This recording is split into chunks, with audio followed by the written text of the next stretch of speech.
Imagine it's the final minute of a close game. Your team is only down by one. Everyone's exhausted, the pressure is intense, and someone needs to step up. Not just the most talented player, but the one who communicates, who stays composed, who brings people together. That's the moment when real leadership emerges.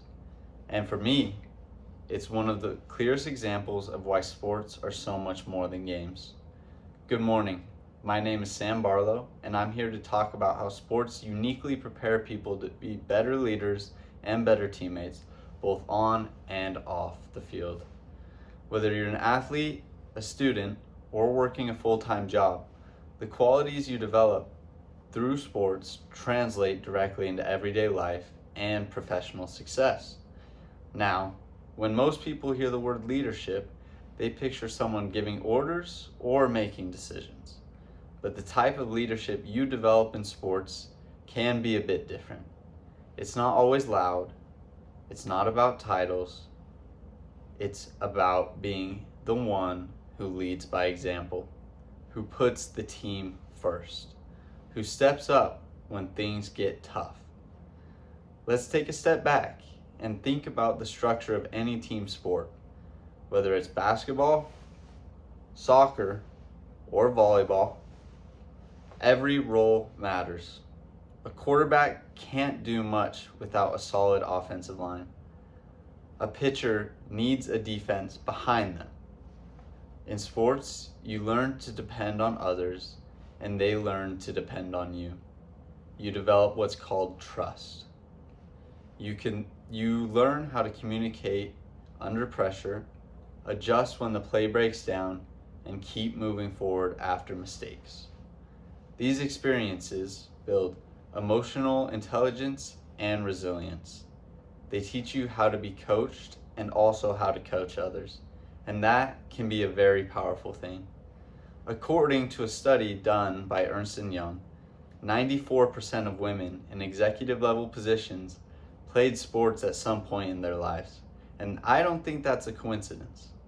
Employers know that athletes bring discipline, accountability, and the ability to collaborate with diverse personalities.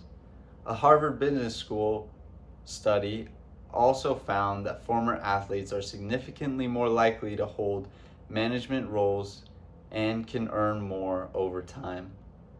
These aren't just soft skills that they develop, they're real-world advantages. For me, these lessons started early. I loved playing sports growing up, and I loved the energy, the competition, but most of all, the feeling of being a part of something bigger than myself. That mindset followed me throughout my life, and I also looked to be a part of different teams.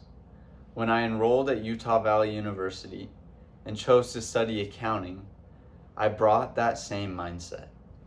Group projects in business classes, internships, and late nights preparing for exams, they all required teamwork and personal leadership.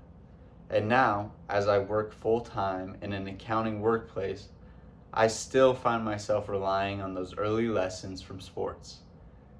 If there are tight deadlines, unexpected client challenges, you figure it out and you do it along with your team.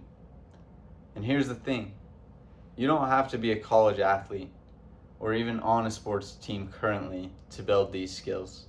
The real takeaway is this: when you engage in something that forces you to collaborate, that tests your patience, and asks you to support others, even when you're tired, that's when growth happens. Sports just happens to be one of the most powerful environments for that kind of growth, and it also happens to be very accessible to young kids. In a world that's more connected and fast-moving than ever, teamwork isn't optional. It's essential. And leadership isn't about being in charge. It's about being responsible for the people around you. That's what sports teach you, day in and day out, practice after practice. I want to close with a quote I've always loved. Quote, "Once you've played in a team, you're always a teammate." End quote. Whether you're on the field, in a classroom, or sitting in a boardroom, the habits you build through sports will stick with you. They shape how you treat people, how you handle stress, and also how you lead. So my challenge to all of us today is to think about how we can be a better teammate. Whatever game you're playing right now, be someone others can count on. Stay calm when it gets tough. Celebrate the wins together and grow from the losses. Because when you carry those values with you, you don't just win games, you win at life. Thank you.